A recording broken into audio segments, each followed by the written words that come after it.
आखिर ये जब प्रेस नोट जारी हुआ है तो सवाल ये भी बार बार जहन में आ रहा है कि ये आखिर जो स्थितियां बनी है, साजिश भी हो सकती है, सोचे समझे प्लानिंग भी हो सकती है, किसी और तरह से भी आगे बढ़ा जा सकता है, नक्सलियों के द्वारा हो सकता है। थोड़ा समय होने चाहिए हो, थोड़ा ठहराव होने चाहिए हो, उसके बाद फिर नई प्लानिंग, जैसे बौखलाहट हम आए दिन देख भी रहे हैं। ऋतु का सवाल आपसे है पुनीत। जो बात ऋतु कह रही हैं कि ठीक है, थोड़ा समय भी होना चाहिए, मिलना भी चाहिए, लेकिन एक सवाल और शंका मेरी भी है कि भाई अभी अपील कर रहे हैं हथियार छोड़ने की 1 महीने के लिए, और वो हथियार ऐसा कि बगैर कोई शर्त के साथ, लेकिन बातचीत हो, ये भी कह रहे हैं नक्सली कि हम वीडियो कॉल के ज़रिए बातचीत करेंगे आपसे, और लेकिन आप भी सारे अभियान बंद कर दीजिए।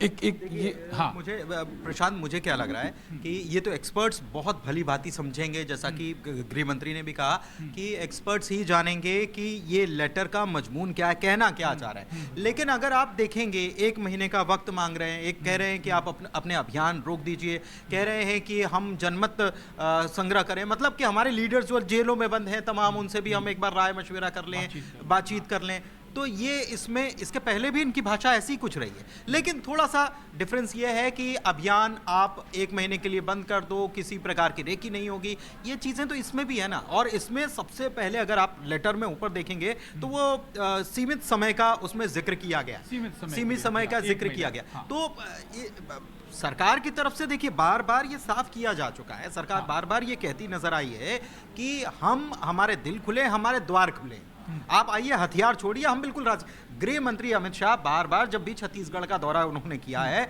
उन्होंने साफ तौर पर कहा है, और बिल्कुल उन्होंने लास्ट अल्टीमेटम दे दिया था, उन्होंने कह दिया था कि आपके पास ये तारीख है मार्च 2026 की, 31 मार्च 2026 के पहले अगर आप सरेंडर करते हैं, उसके बाद तो खात्मा हो ही जाना। तो आप सरेंडर करते हैं, आप हथियार डाल देते हैं, मुख्य धारा में आपका स्वागत है। सरकार इसके लिए कई प्रकार की योजनाएं चला रही हैं, और कई सारे अभी हाल में आप देखिए 2 दिन से हम देख रहे हैं छत्तीसगढ़ से लगातार खबरें आ रही हैं। कल ही 8 लाख रुपए की एक इनामी महिला नक्सली जो हैं उन्होंने हथियार छोड़ दिया। इसके पहले भी हथियार छोड़ने के लिए बड़ी संख्या में नक्सली हथियार छोड़ रहे हैं, मतलब संगठन कमजोर हो रहा है, और संगठन कमजोर हो रहा है तो इस प्रकार की बातें की जा रही है। लेकिन एक्सपर्ट ये तय करेंगे, एक्सपर्ट्स को पता है कि नक्सलियों, क्योंकि वो डील करते हैं ना, तो उनको पता है कि किस तरीके से माइंडसेट। और देखिए प्रशांत, आप भी मुझे लगता है कि बहुत सालों से आप नक्सल का जो छत्तीसगढ़ से आप जुड़े हैं, खबरों देख रहे हैं कि किस तरीके से नक्सलियों ने क्या क्या किया है।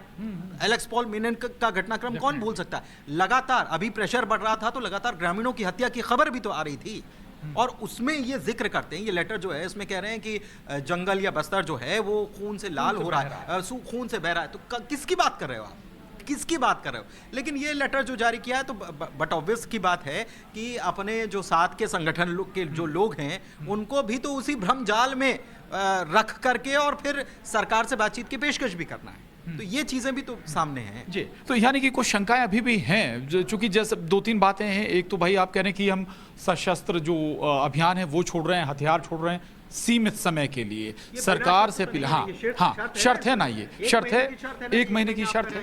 आप ये कह भी रहे हैं कि हमसे बात करें, वीडियो कॉल के जरिए हम बात करेंगे सरकार से, अपने जो कैडर है उनसे भी बात करेंगे। क्या ये नहीं है पुनीत यहाँ पर कि जो लगातार अभियान चल रहे हैं उससे आप इतने दबाव में हैं? टॉप लीडर्स आपके मारे गए, बासव राजू मारा गया, हाल ही में एक और टॉप लीडर मारा गया, बड़े बड़े लीडर मारे जा रहे हैं, या जो कहें कि कैडर का जो पूरा कैडर संचालित कर रहा है, अब आपके पास कुछ बचा नहीं है। अब आपको लग रहा है कि शायद कोई हमारे पास विकल्प है नहीं, अपने आप को दोबारा संगठित करने के लिए थोड़ा सा समय ले लिया जाए, क्योंकि ये देखिए टाइम बाइंग करने की कोशिश हमेशा से, ऐसा नहीं है कि पहली बार, इसके पहले भी कई बार सरकार की तरफ से अपील की जा चुकी है। नक्सली कहते हैं कि हम बातचीत करने के लिए तैयार हैं, बातचीत करने के लिए तैयार हैं, और उसके बाद कहाँ बात गोलमोल हो जाती है, उसके बाद घटनाएं बढ़ती हैं, नक्सल अटैक होते हैं, ग्रामीणों के ऊपर हमला होता है, आईईडी मिलती हैं, अभी लगातार मिल तो रही है ना, आईईडी बना रहे हैं ना वो, तो मतलब तैयारी तो चल ही रही है ना उनकी।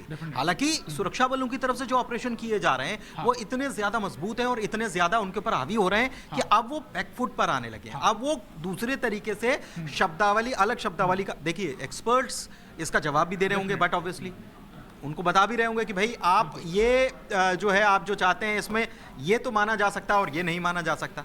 एक्सपर्ट्स के पास तो पहले ये जानकारी पहुंची होगी, क्योंकि नक्सल को जो लोग डील करते हैं वो बखूबी समझते हैं, बहुत अच्छे तरीके से। शहरों में बैठे हुए जिन्हें कहते हैं अर्बन नक्सलाइट्स जिन्हें कहा जाता है, जो पूरा अनूप गुप्ता भी हमारे साथ जुड़ रहे हैं। पुनीत, अनूप गुप्ता, सवाल बड़ा महत्वपूर्ण है। दिल्ली तक भी स्वाभाविक है कि ये प्रेस विज्ञप्ति पहुंच गई होगी, इस पर एनालिसिस भी शुरू हो गया होगा।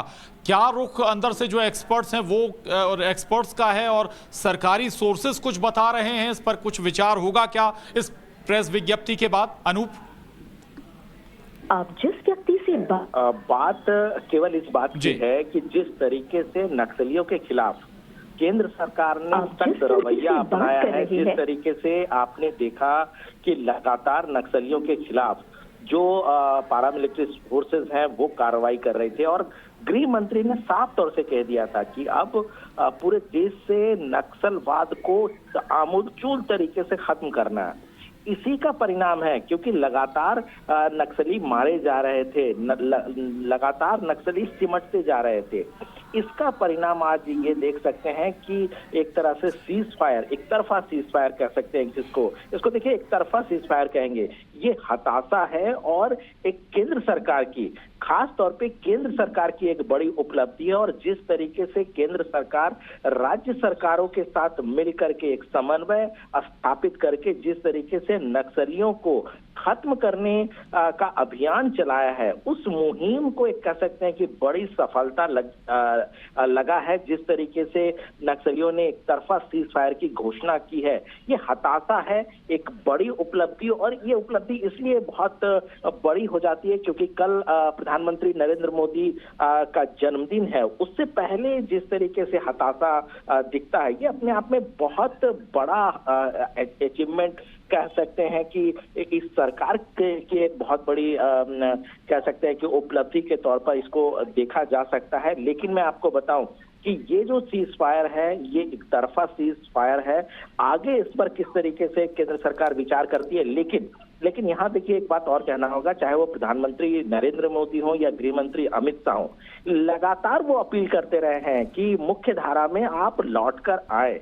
देखिए, ये मानते हैं कि अपने लोग हैं और इन्हें हथियार छोड़ करके मुख्य धारा में आना चाहिए। देखिए, कानून अपने तरीके से कार्रवाई करेगी, लेकिन हथियार उठा करके जिस तरीके से ये न्याय देने की बात कर रहे थे, इसको गलत तक केंद्र सरकार मानती थी। और यही वजह है कि लगातार नक्सलियों को खत्म करने की एक जो मुहिम है केंद्र सरकार की तरफ से राज्य सरकारों के साथ मिलकर वो चलाया जा रहा था।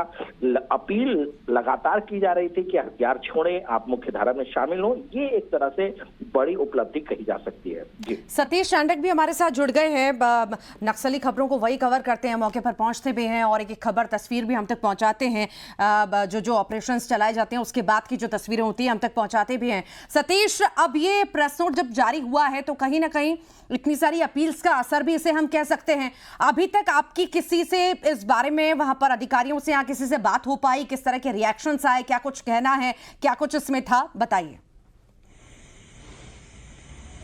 जी, आपको बता दूं कि जैसे ही माओवादियों के द्वारा जो पत्र जारी किया गया उसके बाद काफी हलचल पैदा हो गई है। खासकर नक्सल मोर्चे पे जो तैनात है जवान, उन इलाकों में हलचल पैदा हो गई है, क्योंकि एकाएक ये माओवादियों का पत्र आया है। काफी समय से माओवादी जो है बातचीत की प्रक्रिया करने की लगातार माओवादियों की तरफ से पत्र आते रहे हैं, लेकिन ये जो पत्र है ये एक तरफा आत्मसमर्पण करने का जो पत्र है और कहीं ना कहीं संघर्ष विराम की बात लिखी गई है। और आपको बता दूं कि पिछले कुछ समय से माओवादियों के खिलाफ में जवानों की रणनीति जो है काफी कामयाब रही है। सुकमा जिले की और खास करके दक्षिण बस्तर की हम बात करें तो उन इलाकों में कैंप खोले गए जिन इलाकों में कभी जवान जाते नहीं थे, जिन इलाकों में प्रशासन को जाने में 4 दशक का समय लग गया है, उन इलाकों में कैंप खोले गए हैं। उन इलाकों में शासन की योजनाएं पहुंच रही हैं, जिससे जो ग्रामीण है उनका मुंह भंग हो रहा है माओवादी संगठन से। और कहीं ना कहीं इसकी जो है भनक माओवादी संगठन को एहसास इस बात का है कि अब हमारा जनाधार जो है धरातल पर खोते जा रहे हैं और ये वक्त अभी है जो है कहीं ना कहीं हम हथियार डाल देंगे तो बच पाएंगे। क्योंकि आप देख सकते हैं कि पिछले कई समय से आक्रामक नक्सल मोर्चे पर फोर्स काम कर रही है, लगातार कैंप खोल रहे हैं, माओवादी सरेंडर कर रहे हैं, माओवादी मुठभेड़ों में मारे जा रहे हैं। और एक अच्छी जो कह सकते हैं कि अगर ये सकारात्मक अगर वातावरण पैदा होता है तो कहीं ना कहीं जो है संघर्ष विराम और जो आज पिछले 4 दशकों से जो खून की नदियां जो बस्तर में बह रही है उसमें कहीं ना कहीं जो है विराम लग सकता है। ठीक ठीक, लगातार बने रहिए हमारे साथ। प्रशांत भी बने हुए हैं, पुनीत भी बने हुए हैं। ये कहीं ना कहीं प्रशांत, ये प्रेस नोट दर्शा भी रहा है, अगर ये सच में इसी मंशा से, इसी नीयत से ये जारी किया गया है तो ये दर्शाता है कि हाँ, कमर जो है नक्सलियों की टूट चुकी है, हार मान चुके हैं। अब ये वो मान चुके हैं कि अब और ज्यादा अगर हमने आगे बढ़ के कुछ किया, बौखलाहट दिखाई, तो हम पूरी तरह से नेस्ता नाबूद हो जाएंगे, खत्म हो जाएंगे। इससे पहले हथियार डाल देते हैं और खुद को बचा लेते हैं।